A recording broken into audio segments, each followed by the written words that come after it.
aujourd'hui, on va revenir sur la lettre Aleph. Alors, la lettre Aleph, alors d'abord je voudrais vous citer un beau verset qui dit que la gloire de Dieu, c'est de cacher les choses et la gloire des rois, c'est de sonder les choses. Alors on va voir comment Dieu a caché des choses extraordinaires dans l'hébreu. Alors, la lettre Aleph, on revient encore à elle. Si on met ce pictogramme, si on le retourne, en fait, qu'est-ce que ça va donner? Ça va donner un A. Voilà. Et en fait, on va voir que Aleph, ça correspond au Alaf dans l'alphabet araméen, qui viendra plus tard, bien sûr, au Alif dans l'alphabet arabe, au Alpha dans l'alphabet grec et au A en étrusque, puis latin et cyrillique. Et même, sa ressemblance est grande avec le A de l'alphabet brahmi, ancêtre de nombreuses écritures en Inde et en Asie du Sud-Est. Donc vous voyez un peu quelque chose qu'on pense étranger. On pense un peu que l'hébreu c'est quelque chose qui nous est étranger. Et en fait on va se rendre compte que pas du tout. Il est à l'origine, au contraire de beaucoup de choses d'aujourd'hui.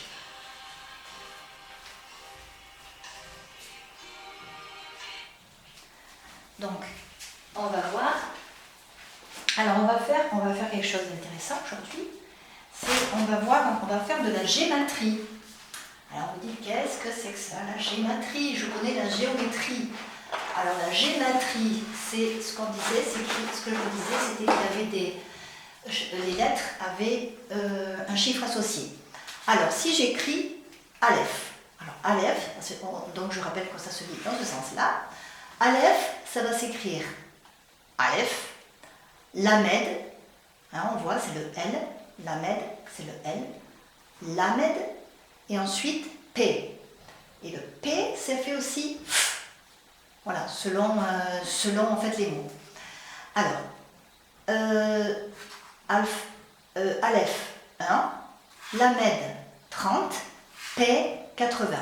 Et si j'additionne ces trois chiffres, en fait, ça me donne que Aleph a une gématrie de 111. Et moi, ça me rappelle Deutéronome 6,4. Écoute, ô Israël, Yahweh, notre Dieu, Yahweh un. Voilà, c'est ça qui est dans le texte hébreu, c'est écrit ça. Yahweh un. Voilà, c'est pour ça qu'on se permet de dire que le Aleph représente Dieu. Voilà, un. Et on voit sa complexe unité.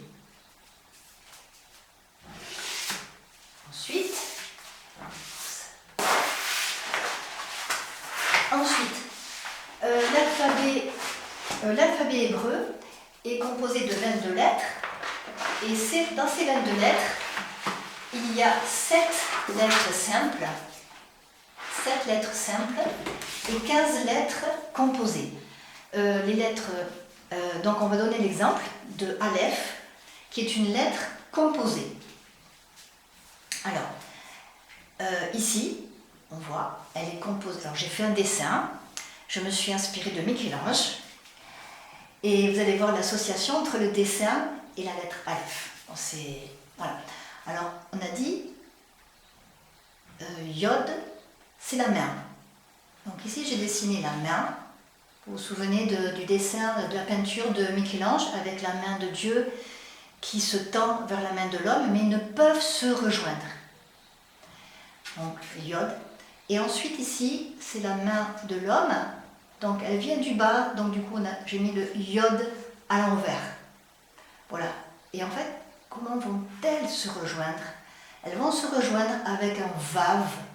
Le Vav qui est ici, qui représente le crochet, celui qui relie, mais qui représente aussi l'homme juste.